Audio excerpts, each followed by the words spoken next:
What is going on, everybody? Welcome back to another episode of the Waterboy Podcast. Today it is episode number 85. I got it right this time. It Got is it this episode time. number 85. We got it this time. Episode number 85 just wrapped up the divisional round. Kind of a boring weekend of games. I mean, not the most exciting games, you could say. 2 of the 4 were exciting. 50%. Yeah, I mean, slightly disappointing. I mean, when you look back to the wild card round, almost all of those games were nuts. But yeah, slightly more disappointing this round. But other than that, we got some interesting news in college football that I just want to start off real quick. And Deion Sanders in Boulder. Cormani McClain, number 1 player in the class of 2023, also the number 1 corner recruit in the class of 2023, commits to Colorado. So Colorado will have Travis Hunter and Cormani McClain, both back-to-back number 1 players in their class and number 1 corners in their class. They'll be playing outside for Boulder next season. And quick reactions to this, Everett. We were talking about this earlier. We're still both under the impression, like, we're not saying Colorado is going to pull a USC and go 10-2 and their defense collapses at the end of the year. We're not saying that. But I think 9-3, 8-4, fuck it, even 10-2 is definitely. Really, with their schedule, with the schedule that they have, you think that very that's tough. possible? I do think the Pac-12 top to bottom is very competitive. The thing is, like, I think that the big thing is, like, look at USC's schedule that they gave them last year, right? It was very tough. I didn't think they were going to do as well as they did. It was tough at the beginning of the season, and as the season progressed, it kind of became apparent that those teams were really not as good as what we thought. Yeah, no. But I think it's a little bit different this year with Colorado's schedule, looking at who they're going to be playing, because those teams specifically are all very bona fide, like, always going to be like pretty good, pretty hard programs. And USC's schedule last year had like a couple of those, but a lot of them that we thought were going to be good and tough games were just because of the season prior, and they don't really have any like repeat occurrences where they've been like a top program. Yeah, I get what you mean. I just quick glance at their schedule. They open off on the road at TCU, and then they go to Nebraska, which is a way different program now under Matt Rule than it was under Scott Frost. It's a way different team now. Nebraska's also done pretty well in the portal. They've landed some sizable names. They just got Eric Gilbert, the 5-star tight end out of Georgia, to transfer them. So they're picking up some big names in the portal too. Nebraska's not going to be as easy of a game as it was for the past couple of seasons. So, I mean, opening up their first 5 games, they got TCU, Nebraska, Oregon, and USC in the first 5 weeks. So that's not an easy stretch. Travis Hunter and Cormani, they're going to have their hands full. They're going to have their hands full. They're going to have their hands full first couple of weeks. But I do think, though, 9-3, 8-4, 10-2 is 100% available, or what's the term? A possibility. Capable of them. They could definitely struggling out here. We're struggling out here today. Yeah, tough Monday morning. Very tough. It's the afternoon. No. In California, anything before 9 p.m. is the morning. So it is still the morning out here. Everett, I don't know what you're talking about. But that's really all I have for college football. Only other funny thing is Alabama claiming Jalen Hurts. The Alabama official college football account posted a graphic saying Jalen Hurts was the first Alabama quarterback to reach the NFC or AFC championship game since like Joe Namath or some shit. The irony. Alabama fans are all sitting here like, Ohio State, you guys can't claim Jameson Williams or Joe Burrow, but then they go out and claim Jalen Hurts. Little ironic. Just a little bit. I really don't. Okay, this will be a good transition though, by the way. Into I don't even think that it's worth recapping last week's games, really, to be honest. We can if we have to, but yeah, not the last time that Brock Purdy and Jalen Hurts matched up, the only time that they've played each other, 2019, Iowa State versus Oklahoma. Final score, 41-42. Oklahoma wins. A walk-off stop on a 2-point conversion versus Iowa State. Yeah, and also keep in mind, those Iowa State teams were dirty. They had Breece Hall at running back. They had some shit going on. But keep in mind, this 49ers team, also No, I know dirty. they Has have a McCaffrey CMC. and a Debo Samuel and a Kittle, so I think I'd take that over Breece Hall. Don't forget a Nick Bosa as well. They do also Bosa on defense. I was just looking offensive side, but they do have a Nick Bosa. That is very so. Once again, both of these matchups, revenge games. Another set of revenge games. Yeah, you're big on the revenge games this year. I am big on the revenge games.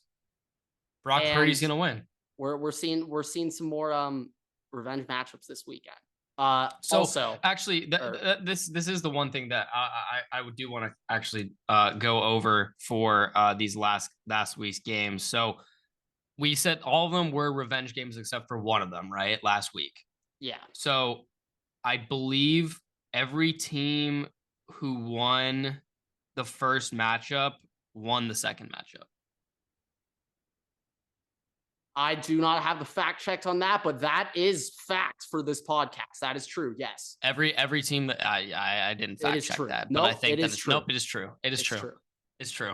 Every single team only speak facts. That played in a rematch and won the initial game, they won the second round matchup last weekend. That is fact.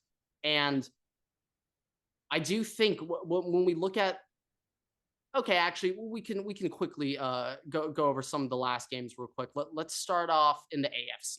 So the Jags didn't come out hot. I was under the impression that they had to come out hot, had to start with a lead. You can't let Mahomes have a lead and play from behind against the Chiefs. You're not gonna have a good time. And the Jaguars didn't have a good time. They didn't have a good time playing from behind. You can come back on my bolts, but you can't do it on Mahomes. And the Jags learned that. So also just want to say though, Jacksonville just next year they just add Calvin Ridley. So I mean, just think about it.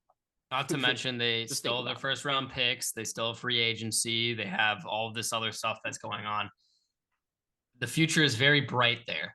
And Doug Peterson, I'd say they have a top 10 coach in the NFL. So kind of need to fix up that defense a little bit. Also, no, this is my biggest. I did have an issue with the Jaguars this last week. Okay. Everett coming after Duval. All right. Why is Travis Etienne not in the game in the entire second half?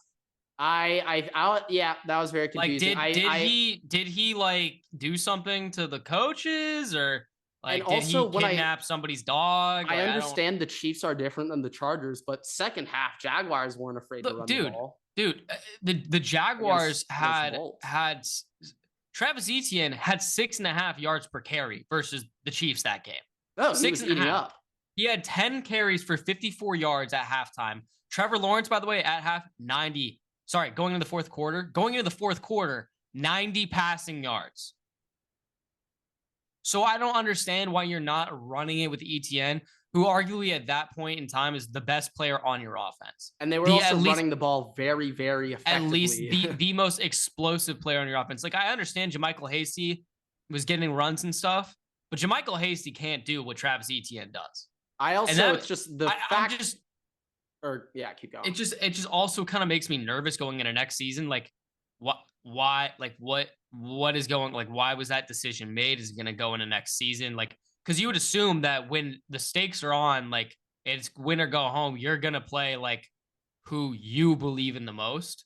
And for the fact that Travis Etienne was not there when it was literally the season on the line, the end of the game, is kind of a problem. Yeah, I also thought Jacksonville was winning up front. I thought they were doing a really good job on the offensive line. They were running the ball very, very well, very effectively. They were getting multiple 6, 7, 8 yard gains when they were running the ball on first down. And like there was one drive.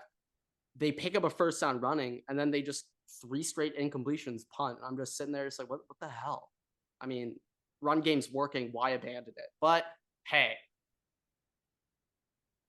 Jaguars, great season at the end of the day. Nobody thought they were going to be where they were. So, first overall pick last year. Yeah. First overall pick last year. I also think Trayvon Walker was the first overall pick to win a playoff game that same season. Yeah.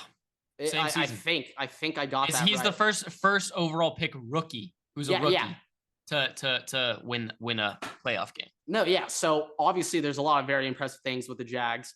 In terms of the Chiefs, also if Brock Purdy makes the playoffs, by the way, or not the playoffs, if Brock Purdy makes the Super Bowl, first and foremost, he's the first quarterback picked in the 7th round to start a divisional game, and he will be for a conference game as well. I'm pretty sure Just he'll be seventh round pick. Just 7th round general. pick. He'll be the first rookie quarterback to start in the Super Bowl ever. Pretty sure. Yeah, I honestly cannot. Like, the youngest quarterback I can remember make it to Super Bowl is what, Burrow last year, and then Jared Goff year 2. The second year. Mahomes got knocked. It was just like Mahomes sat his first year. I think Mahomes made it year 2. 3. So year 3 of him, but year 2 started. Yeah. I think I got that right. Okay. Also Mahomes. Just going, I said this earlier, not earlier like today, but like earlier, like a long time ago in a podcast, long ago. Yeah, somewhere. I don't remember which one. We don't know. The Kirk Cousins curse. Oh. Are you familiar with the Kirk Cousins curse? How if Kirk Cousins beats you in the regular season, you don't win the Super Bowl? You don't go to the Super Bowl. Oh, you don't go to the Super Bowl. Okay. No team has ever beaten Kirk Cousins and gone to the Super Bowl, and that streak has continued this year. This year, teams eliminated from the Super Bowl: Commanders, Saints, Packers, Dolphins, Giants, Patriots, Cardinals, Colts, Lions, Jets, Bears, and most famously of all, Buffalo Bills. Yeah, every single team that you guys have beaten this year are eliminated from the playoffs. That is also over the last 5 seasons, the Vikings have lost to the eventual Super Bowl winners every year over the last 5 seasons. Oh, so the Eagles are winning it. Is that what you just told me? Oh, Everett. Oh. If the Eagles make Everett, it, it'd be 5. Did you just confirm the Eagles are winning the Super Bowl? If the Eagles win the Super Bowl, then it'll be every year for the last 5 years, including this year. So it's been 4 years. But based on that streak, and we know that past results are indicators of future success, so the Eagles are winning the Super Bowl. Flip that. I'll save that. I'll save that in the bank. Now we got a clip. Eagles are guaranteed to win the Super Bowl. Everett. I probably should fact check that before we. No. We don't fact check on the show, Everett. No, we do fact check. Sorry, never in a million years. We would. Sorry, it will mark the 6th straight season that the Vikings have lost to the eventual champion during the playoffs or regular season. 2017, lost to the Eagles in the playoffs. 2018, the Patriots. 2019, Chiefs. 2020, Buccaneers. 2021, Rams. This year would be the Eagles if they win the Super Bowl. 6. Okay. So the Eagles, we just confirmed it. Shout out Philly. You guys just won your 2nd ring. Holy shit. The scenes are going to be wild in Philly after this one, Everett. I hope you know that. They're going to be greasing all the pools this time. Yeah. But okay, no more on the Chiefs. Let's get to the other AFC game before we get into the NFC. Bengals, Bills. I was really impressed with this Bengals O-line and how they came together pretty quickly in a short period of time. So Jackson Carman was starting at left tackle, and this piece of shit, he's from Ohio, and he picked Clemson over Ohio State in his high school recruitment. So fuck you, Jackson Carman. But played a solid fucking game in Buffalo. Their offensive line in the NFL, and it happened to be their offensive line was. I'm not gonna lie, I was very surprised. I was expecting how well some carnage. I was expecting some carnage.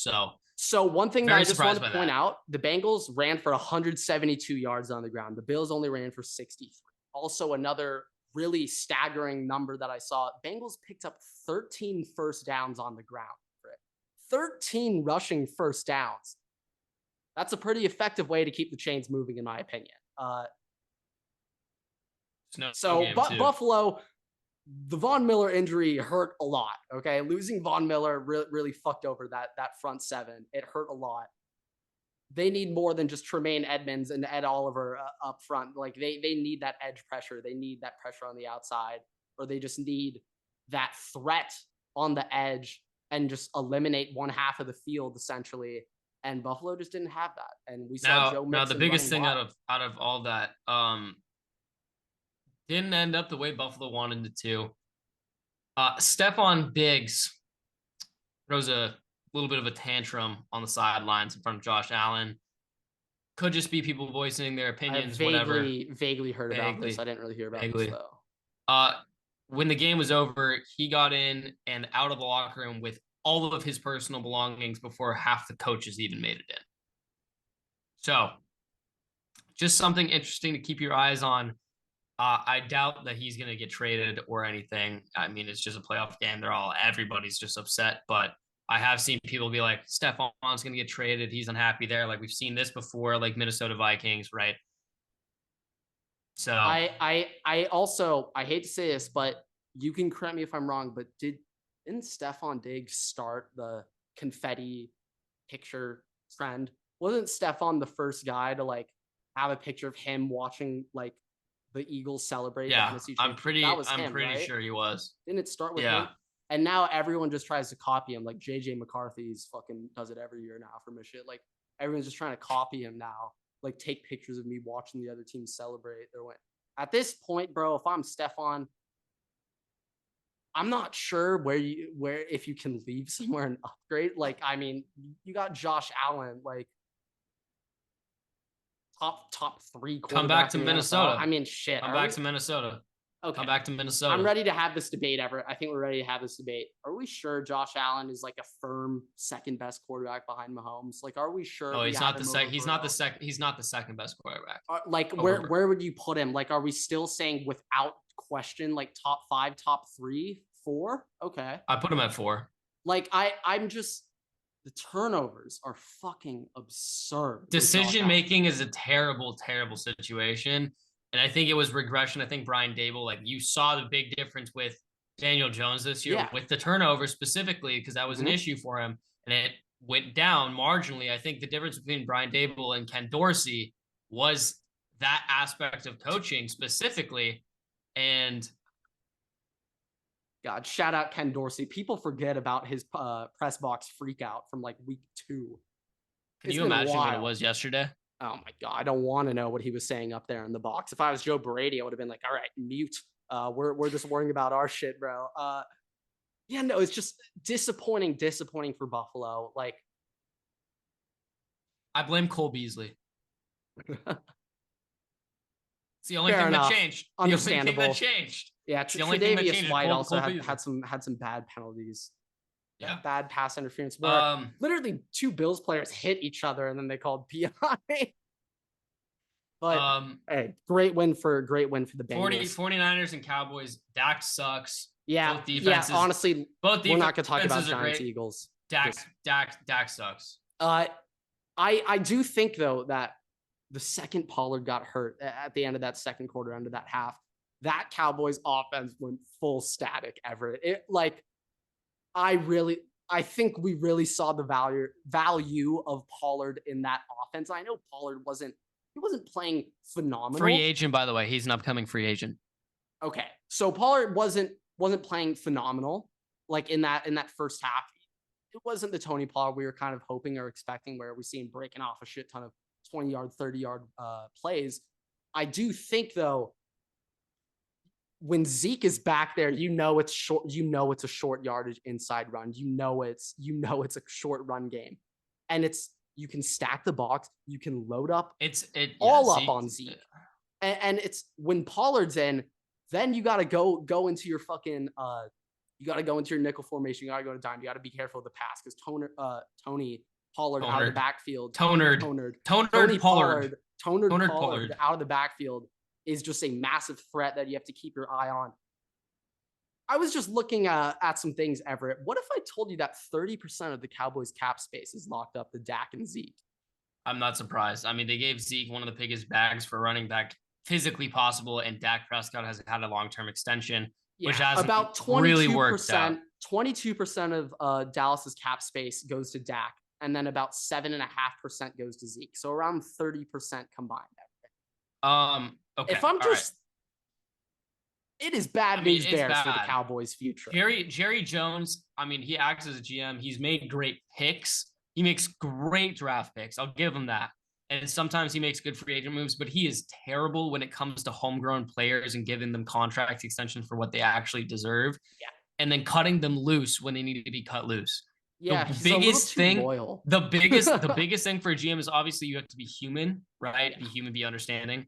But it's a business, and you have to do what's right by the company, by the business, by the team, not by the player. Something Obviously, you want to if you're trading away Dak Prescott or somebody, you don't want to give them a shitty fucking situation. Like, you're gonna try and do right by them, but you're like, your time here is done. I'm gonna try and set you up in the best possible situation, but you're not gonna be a Cowboy after this year.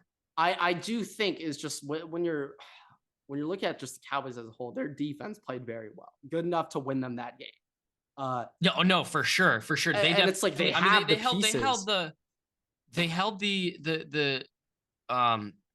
the 49ers to 16 points, right? Or was it 19, more than that? But still 19 points. 19 points. Mean, you're taking that any day of the week. It was 19 to 12 final score. If you were going to say pregame, McCaffrey would have, I think it was 57 yards on 16 carries. You're taking that any day of the week. Like, you are taking, or on Dak Prescott throwing 2 picks is a very big issue. And a lot of those balls, a lot of the balls he threw, by the way, hospital balls. No, straight hospital. Literally hospital balls. Like CJ Stroud, when Marvin Harrison got injured against Georgia, he threw a hospital pass. So literally got Marvin killed. But Dak was just throwing. It's like, oh my God, dude, what the fuck we doing, bro? Also, like that very last play, I don't even know what the fuck that play call is called, where Zeke is snapping the ball, which, by the way, might be his last play ever as a Cowboy, is getting run over by somebody because he snapped the ball. But Dak Prescott throws the ball to Turpin. Turpin immediately gets nailed. Lit up. Hospital ball. Eviscerated. Hospital ball. It's just all right, let's move in. Yeah. Let's move into these next week games, because we do have some bits after these real games. Quick, in terms of next week, just overall playoff outlook, I'm sticking to my predictions. I'm still going Bengals over Niners in the Super Bowl. The Bengals are going, but based off what you said, the Eagles are winning the Super Bowl. I mean, if the Eagles get past this stage, yeah, they're going to win the Super Bowl. But if not, I'm still picking 49ers. I think the Brock Purdy NFL, like. So you want to Brock and roll all night and Purdy? I want to Brock and roll all night. But I think the NFL script is perfectly written for Brock Purdy to become the first. He'll be the first quarterback that's like even more. I guess there's Kurt Warner, but in a draft lower than Tom Brady. So also just look at it from Brock Purdy personal angle. If he can take this team to the Super Bowl and win it, job for life. Job for life in San Francisco, right? Yeah, like at the minimum in the San Francisco area, but like he will be there regardless of what happens. He's starting. Would that make Brock Purdy the steal of last? No, would that make Brock Purdy the biggest steal of last year's draft? I think you'd have to. You'd have to say Mr. Irrelevant. You'd have. Would that make him? He only played four games, but if you incorporated the entire season, everybody's season from week 1 to the end of the Super Bowl, right? So even if you didn't play, or if you did play the playoffs, right, you incorporate those. Would Brock Purdy be Offensive Rookie of the Year? Quarterback award.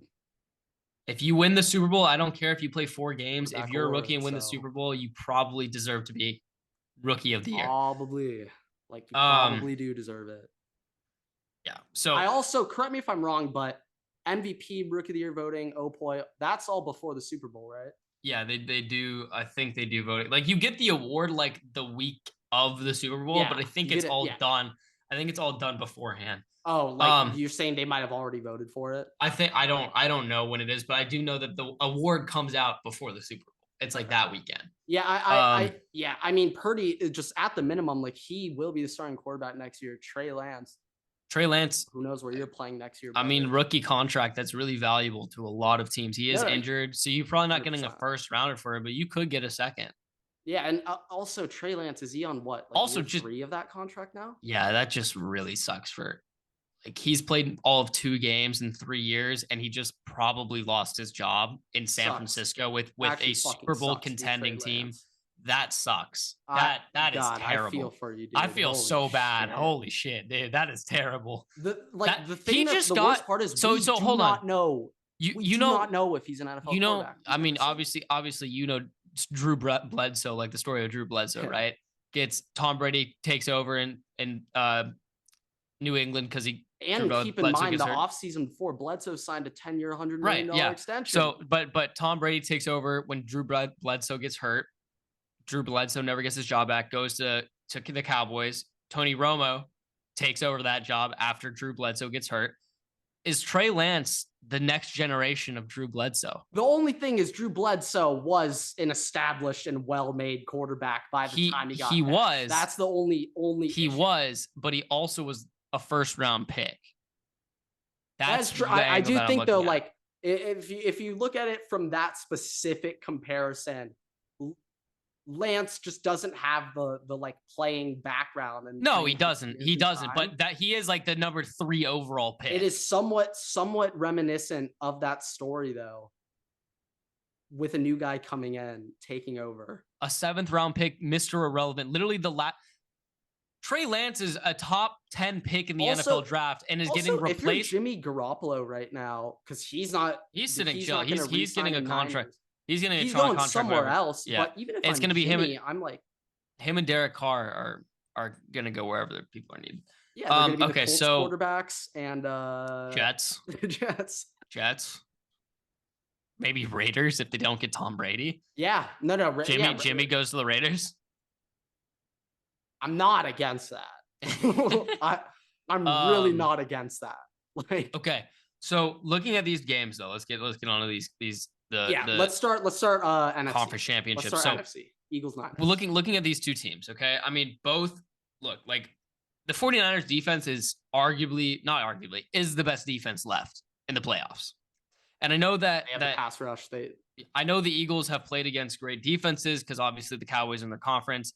But they have struggled versus good defense.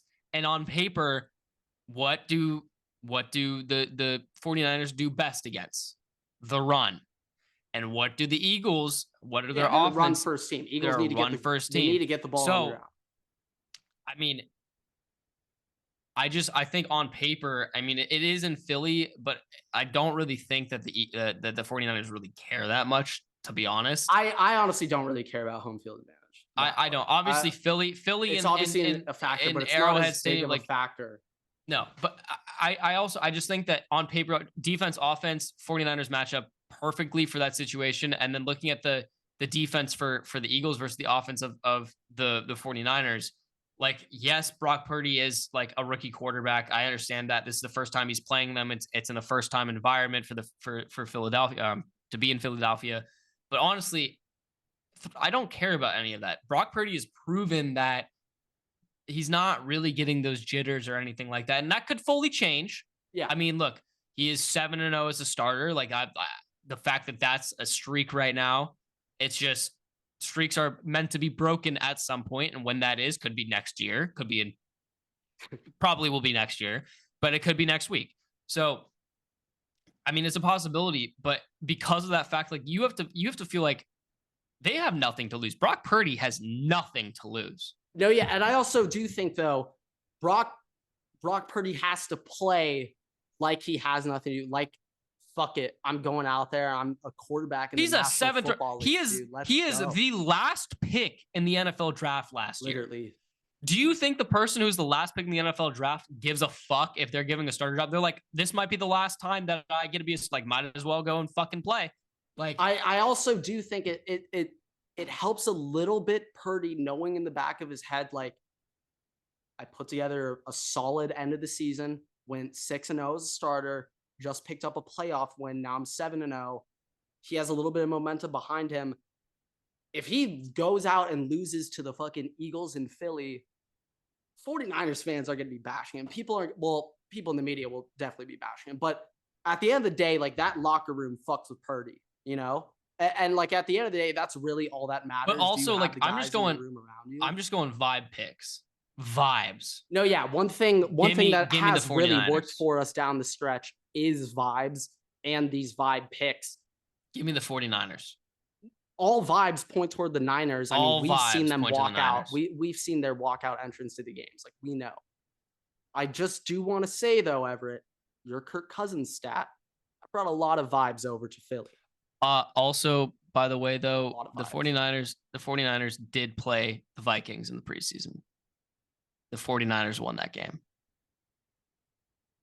Okay, now we have to take a deep dive into Kirk Cousins' preseason games because Well, also we need to know, did Kirk play in that game?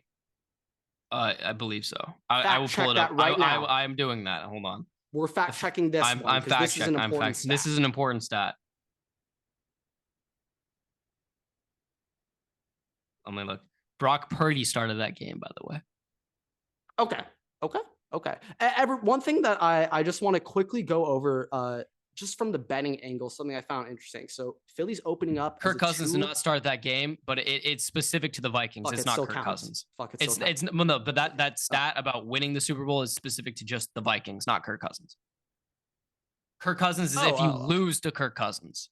The Vikings stat is if you beat the Vikings for the last 6 years, the Vikings have lost to the eventual Super Bowl winner. They have lost to the 49ers and the Eagles both this year. Therefore, either of those teams could win the Super Bowl. Are eligible for the Super Bowl. Yes. No AFC teams, though. You can clip that one. That one might be better. Yeah, okay. But opening up for this game, Eagles 2.5-point favorites. The over set at 45.5. Now, this is my sharp pick of the week. Everything's telling you under. Everything's telling you under. Bang the under. Look how great the defenses are. You got rookie quarterback Purdy. Eagles offense might be a tough matchup with the Niners. I think the over is the sharp play of the weekend. It makes no sense, Everett. It makes no sense at all. Everything's telling you to pick the under. So over. Overs club. Everything's telling you to pick the under, Everett. So over. Let's think smart, guys. Let's think smart. I also like. I think that what's his name? Tre'Davious Ward, I believe, is the corner. There's number one corner for the 49ers. I think that he's gonna lock. Not Jimmy Ward. Jimmy Ward's the safety. Yeah, I think he's gonna lock AJ Brown down. I think it's gonna be, if they win that game, it's gonna be a Devonta Smith game. I also do want to give a little bit. I want to give a little bit of a shout to Smitty. Okay. Now I'm very biased because Smitty fucking lit up Ohio State in the Natty, and I will always have that in the back of my head for the rest of eternity. But that first season with Smitty was in Philly, I was under the impression, Smitty needs another wide receiver. He can't be that number one. He needs someone else. But with AJ Brown in this offense, Smitty has really been able to excel and do some pretty fucking amazing things. I've been very impressed with how Smitty has been playing. I think I wasn't giving much credit to Smitty, and I'm pretty sure earlier when you made a top 10 wide receiver duo list, you had AJ Brown, Smitty on there, and I was like, I did, yes. On second thought, nope, yeah, no, Smitty is a fucking bona fide wide receiver 2 baller. Okay, I'm still not sold on the wide receiver 1 status, but with AJ Brown, that offense, Smitty's a difference maker, worth the top 10 pick.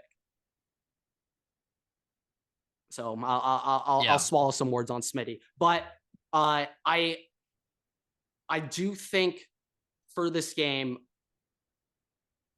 even if Jimmy G was the starter, I'm not even sure how much of a factor that would play into it. I'm not gonna lie, the Niners I vibe more with Brock Purdy as their starter right now in the playoffs, like because Jimmy G, every time we see him in the playoffs, there's always something, like it feels like he's stressed out, like it feels like he has like anxiety.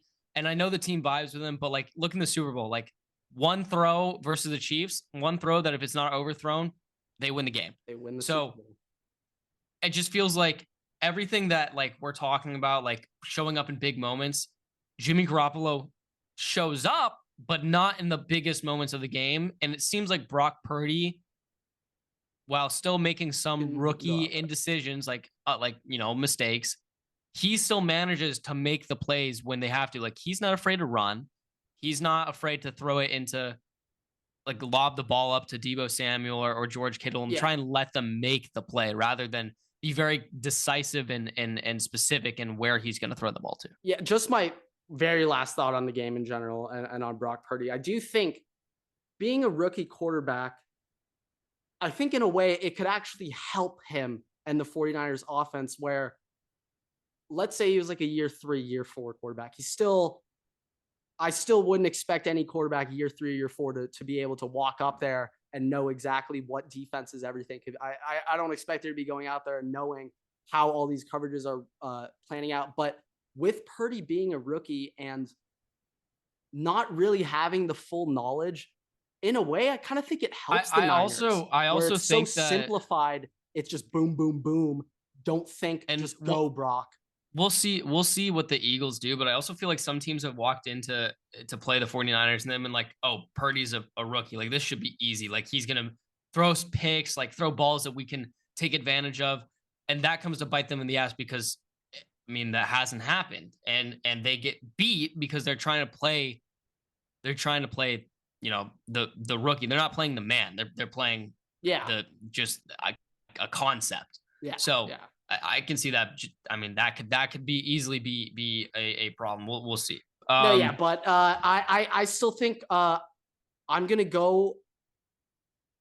still go Bengals over Niners in the Super Bowl. But I mean, based off everything we've told you in this podcast, the Eagles are winning the Super Bowl. So do with that information what you will. Well, or the 49ers. Either of them can win. We just went over that. Either of them can win. Either can win, but pick the NFC, guys. Okay. It has to be the NFC. Or Bengals at Chiefs in Kansas City, rematch of last year's AFC Championship game, Everett. There's like somebody whining in my house right now. Did your roommate just like fail syllabus week quiz or something? Like, what do you mean like somebody that we both know, but won't be mentioned? Also failed a concussion test. Oh, yikes. Wait, he's at your apartment right now? No. He's not here. He's not here. I was about to say, wait, for us. Okay, sorry for getting off track. Yeah, sorry. But okay. Bengals, Chiefs, I'm still sticking with Bengals over Chiefs. Joe Burrow is undefeated versus the Chiefs in his career. Yeah, he's 3-0. All those games, pretty sure, by the way, in Arrowhead Stadium. Are we sure about that? I think. I could look it up real quick, but I think I mean, either way, it doesn't really. I know they played in Arrowhead this year. I'm pretty sure. So I think that they're undefeated in Arrowhead Stadium, but he is 2-0 against the Chiefs. Oh, he's 2. I thought he's 4-0. He's played them in the playoffs. He's played them in the playoffs. Look at full stats because it has to include the playoffs. Because he beat them last year too. I think he's 4-0. This isn't including the playoffs. Anyways, okay. He's never lost. Never lost. Never lost. I think the Bengals are going to win this. If we watch what they did last week, like their defenses looked great. They shut the Bills down. Half, I know that it was snowing, but also they still shut the Bills down, which is pretty incredible. Besides Josh Allen and just bad play calling, Allen had some. They did stop them, and I know the Chiefs have looked great, but Patrick Mahomes now is playing with a high ankle sprain. So we saw that he couldn't really move, and that's not going to get any better over this week, especially because they need to practice. And once he goes out there, I mean, maybe he'll feel a bit better, but if that thing gets rolled up on one time. Ooh, I remember going back to last season in the divisional round, Kansas City against Cleveland. Mahomes got banged up, got a concussion late in that game. Chase Daniel had to come in and save the day. You mean Chad Henne? Oh yeah, Chad Henne. Goddamn, Chase Daniel. Jesus Christ. They're both really old backups. So they're always in the league making money.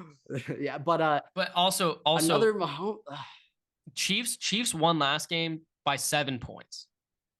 Could have been a little bit more, but realistically, it should have been honestly closer than it was. Yeah, and that's a 7-point swing still. So, and that's versus the Jaguars defense, who is nowhere near as kind of strong as the Bengals defense. They don't have that pass rush. So, and I mean, we saw Patrick Mahomes even before he got injured was sitting in that pocket holding the ball for so long. And he'd always get tapped up. He'd get hit by he'd get pressured because he'd be holding on to the ball so long. And now he's going to have even less time to do it. And if that O-line's was already getting enclosed by the Jaguars defense, that's going to be interesting. Bengals know how to take care of the offense. It's really, I think Jackson Carman's going to have to step up big again next week against Frank Clark. Also, Joe Mixon had a great game versus the Bills last week. 7 yards per carry average versus the Chiefs. So the Jaguars had 7 yards per carry. So and also the run I looked it up. The Bengals, they were like 29th in rushing yards per game. No, yeah, they're not great. So I mean, obviously they figure something out, but I think that on paper, everything and by the momentum, everything is reading Bengals. Vibes are reading Bengals. They're going to get that Super Bowl win they should have gotten last year. So, Everett, speaking of vibes and kind of what people are saying, the Bengals are actually 1-point favorites in this game. In Despite being in Arrowhead. Kansas City, they are 1-point favorites. Currently, the favorites money line as well. Does that change your opinion on anything? I feel like Vegas is begging you to take the Chiefs. Oh, no. They now like the Bengals more. No, I think they're begging you to take the Bengals because I think everybody likes the Bengals in this game. But this is what I think. Like, just seeing those lines, games in Kansas City should be favored. I mean, Kansas City should be because it's an Arrowhead, but after what we saw last week, and for the fact that Joe Burrow and the Bengals specifically have always managed to beat out the Chiefs. No. I know. I can understand that. Don't think about that. No. Think if you were a 32-year-old male who only watches the Super Bowl every year, if even, you would assume the Chiefs are favored in this game. I guess, but I personally, I agree with the line. We're on the Bengals. We are on the Bengals. I'm just shocked they're favored in this game. I think that's absurd. I can understand though, and I think that they're begging you to take the Bengals because people already like. I think either way, no matter what the spread was, unless the Bengals are like multiple point favorites, I think that they're begging you to take the Bengals line. I think that they're just more likely to get money off of it if they do Bengals -1 because more people would have bet on the Bengals to cover the spread because they know that it's going to be a close game anyways. The wild card here is whether or not the Chiefs actually lose by a lot or it's a close game because it's one way or the other. There's not going to be a middle ground. I have a feeling in these two games this weekend, one of these is going to be ugly. I can't tell you which one it is. I would probably lean towards the Eagles-Niners game being a little more lopsided. I feel like Chiefs-Bengals, we might be in for a nice classic, like shootout type game, like a 34-31. But now that I just said that, it'll probably be like fucking 20-14 in that game. Now that I said that, I just think this Bengals defense, I really like this Bengals defense more than the Chiefs defense. And that's kind of what I'm thinking about in this angle. Well, which defense do I trust more to get some stops? And I'm going to go with the Bengals. I agree with that. Also, the Chiefs linebackers have not been great outside of Chris Jones. I mean, L'Jarius Sneed got kind of banged up last game. So I don't know. Literally their defense, like Frank Clark has been really, really not quite the impact you'd hope to get out of Frank Clark. I do think he needs to have a really big game and be in Burrow's face. Okay, so final picks, by the way. Let's just get final picks so we can move on to this next bit. I'm sticking with it. Bengals over the Niners 49ers in the Super Bowl. So Bengals and Niners, and I'm still going Bengals over Niners in the Super Bowl. Even though the Niners have beaten the Vikings. Okay. If we're doing a vibes pick, NFC Championship winner over the Bengals. Okay. That's the vibes pick. Okay. All right. I have two things for us to do. First and foremost, I have our power rankings for this week if we would like those. Yes, we would. Okay. And secondly, what everybody's been asking for, begging actually on TikTok, my blood, sweat, and tears, the Bears offseason wish Bears list. Offseason breakdown, baby. Let's fucking go, boys. Minus the draft. We deliver. Draft. Yeah. Minus the draft. Okay. You guys got to wait till March for that content. All right, hold on. I'm going to try and. We're still in season. Our draft expert hasn't had the full time to fully convert. No, I haven't broken down everything yet. Whoa. Chill with the eye. We're trying to keep that under wraps. Who our draft analyst is. Everybody sure as hell think it wouldn't be me after last year's performance. What do you mean? Nothing happened last year. This is your first year giving out predictions. It is my first year. All right. Are we ready? Yeah. Here power are rankings first, right? Yeah. The NFL power rankings after the divisional round. Bengals, Chiefs, 49ers, Eagles, Bills, Cowboys, Jaguars, Giants, Vikings, Chargers.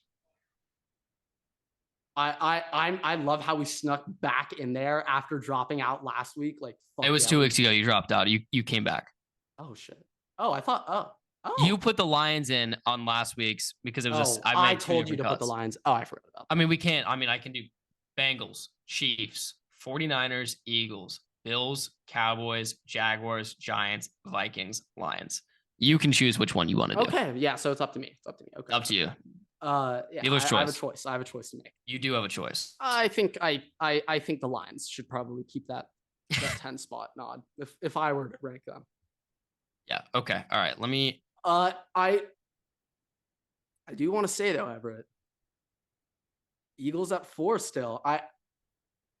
I mean, we all know. Everybody knows. If you know who, like, how I am as a sports fan I know, to begin with, I do not like the Eagles. No, I also do not think that they're. Even if they win the Super Bowl this year, I probably they might not be in the top 10. I have to put them at 1, but do I want to even put them in the top 5? If the Eagles win the Super Bowl, don't put them in the top 10. They'll be at 11. Honorable mention: Philadelphia Eagles in parentheses Super Bowl champs. Super Bowl win. Okay, all right. Oh my God, this is gonna be a lot. You're gonna have to do a lot of cutting for this.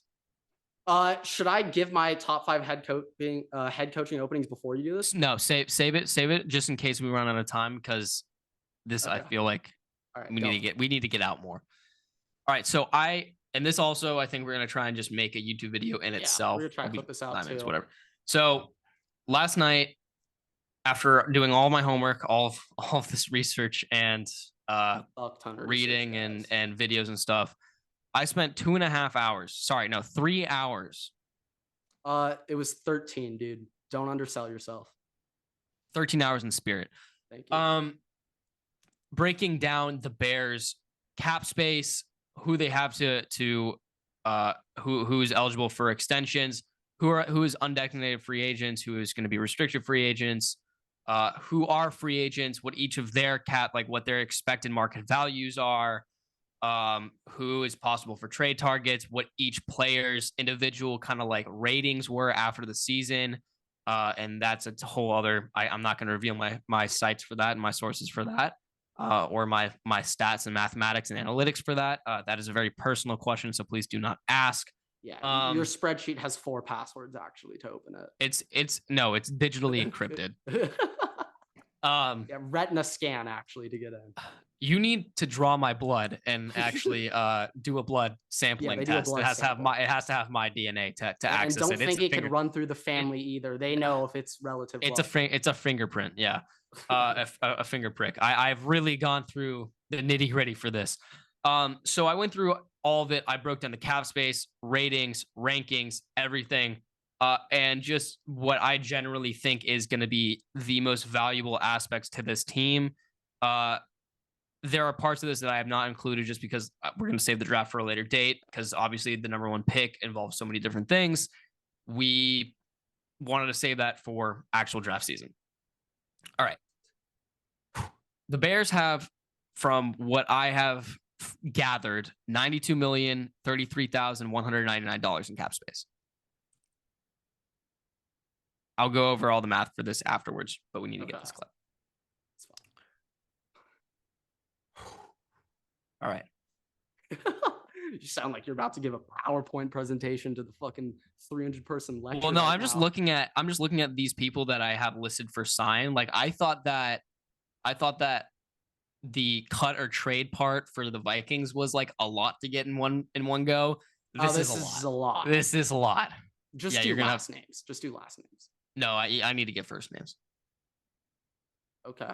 I was like, well, you can also cut them if you just want to do last names. At the very end, do your quick like cut, yada yada yada, extend like how the last. I'm gonna do it. I'm doing it right now. I'm about to do it right now, and I'm gonna go through it after. All right. Bears offseason wish list.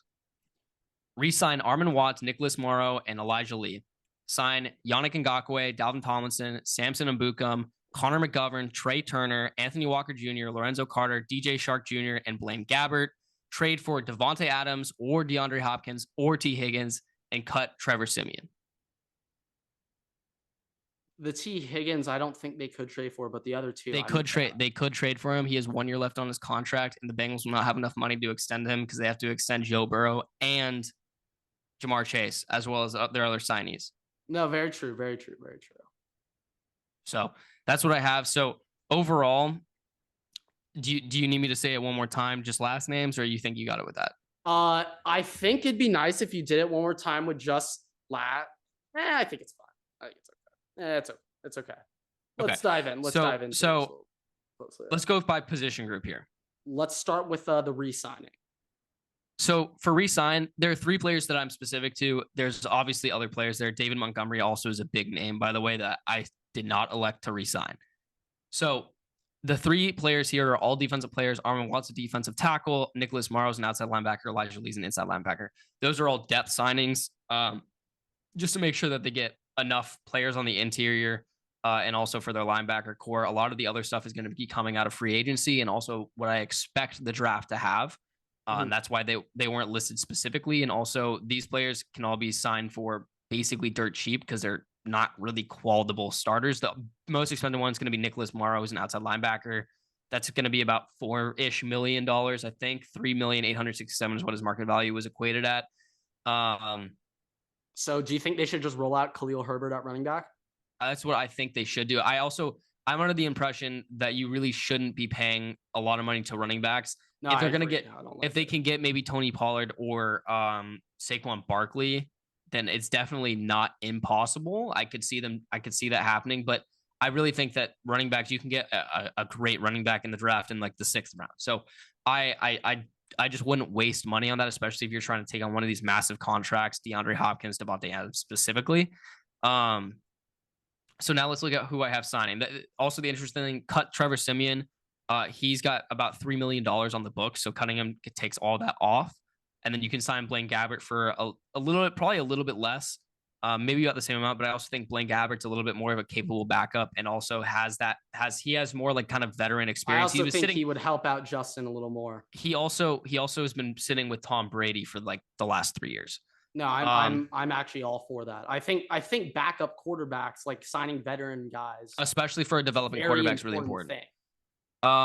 Okay, so then Yannick Ngakoue, Samson Mbukum, and Dalvin Tomlinson. That's your D line right there. Yannick Ngakoue is going to be your starting on the edge.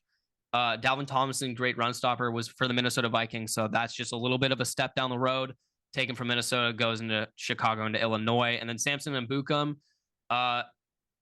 He's a depth player right now, but I do think that he could get some start. He'd be like a rotationary player with who they have right now, and he does make a decent amount of plays. Connor McGovern, center.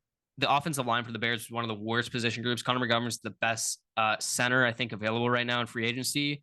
He's going for about $12,542,229. That's his market value per year. I think it's a 2-year contract. So I think that would be a great sign. Especially to shore up that interior O-line. And then Trey Turner's a right guard, probably a 1-year deal, about $2.5 million. You kick Alex Leatherwood out to the outside, maybe draft a guard in there. I know that you have Jenkins, I believe, Talvin Jenkins, whatever his name is, at right guard, but he can also play outside tackle, so you can kick him out and just kind of have them compete. I think Trey Turner having a veteran in there who's kind of been around the block would be pretty important. Yeah, no, I agree. I'm with that. Anthony Walker Jr., interior linebacker. He's going to be your starter for this next year. If you run a 3-4 or 4-3, he's probably going to be your number one. He's just veteran experience. If you get a better linebacker in the draft, awesome. Play him. They can be the 2. But for about $4.5 million, it's pretty good. Lorenzo Carter, outside linebacker, played for the Giants originally. I don't remember what team he's on now. It might be Arizona. But he's just good at pass rusher. He's still very young as well, so you can have him develop with the team. I think a very big point of this is to have players who are on the younger side try and develop, or if you don't have the younger player, at least have them be there where they can be there for a couple of years and help develop players as well as play well. DJ Shark, hopefully would end up. I'm a big fan of this one. I love him, speedster. Hopefully in this situation, he'd end up as their wide receiver 3, a big slot guy, but if not, wide receiver 2, I think that's still pretty good. Also, you'd have him in a long-term contract. It's about $9,583,852 is what his market value is equated at. And then I already said Blaine Gabbert, and then you obviously trading for Devontae Adams or DeAndre Hopkins or T Higgins, all which are bigger names in the area, which could be traded. T Higgins, we'll see how this season goes, but he only has 1 year left, and if they don't extend him, they won't really have the money to extend him afterwards. And obviously, he'll command a lot of money in free agency next year, so the Bears could get him even after that. But Devontae Adams might not want to be on the Raiders anymore. It's going to probably have to be in the summer. See if you can trade for him then. D-Hop, I also think would be a very, very interesting D-Hop move probably will get traded this offseason. They already said that they're looking to trade him, and he has one of the biggest contracts. It's a 1 year contract, and it's a massive 1 year deal. Like there's very few teams that can take on that contract. The Bears are one of those teams, and for 1 year, you can obviously probably try to restructure him, maybe get a little bit more money. And looking from the Cardinals' perspective, they're kind of in rebuild mode right now. Like this, and I know that what the expected maybe a second round pick, and I know that they traded that for Chase Claypool. But what you could do is maybe see a third round pick this year. He's a little bit older. Give him that third round pick. It's going to essentially be a second round pick. So I could see that happening. Yeah, and that's a lot of cap off the books for the Cardinals. And whatever coach comes in there, and maybe GM. I don't know if. I don't remember what his name is. I don't know if he's still there, but Steve Keim, I think is his name. I don't know if he's still there, but whatever coach comes in there is going to want to get rid of that money. They're going to want to rebuild that team. And that starts with getting that massive contract off the books. So all of that, obviously, I think that's where you really start. And then you get into the bigger part of the rebuild next year. Obviously, this is a great starting point. You'll probably get a couple more wins. You want to be outside of a top 10 pick next year. And that's what the ideal is. Yeah.